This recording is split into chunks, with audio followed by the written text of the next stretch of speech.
Hello everyone and welcome back to another video from Wake&Tech. In this video, I'm going to show you how to close a trade on MetaTrader 5. So let's get started right away. First of all, open up the MetaTrader 5 application on your device. And once you open it up, log into your account if you haven't done so already using your credentials.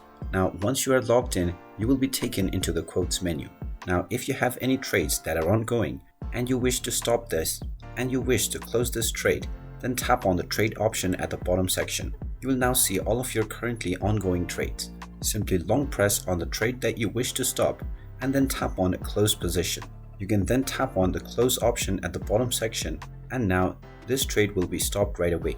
You can do this with as many trades as you wish by simply tapping on the close position option. And there you have it. That is how easy it is to close trades on MetaTrader 5. If you find this video helpful, make sure you hit that like button and subscribe to our channel if you haven't done so already. Also ring that notification bell to never miss another update from us. Thank you for watching and I will see you again in the next video.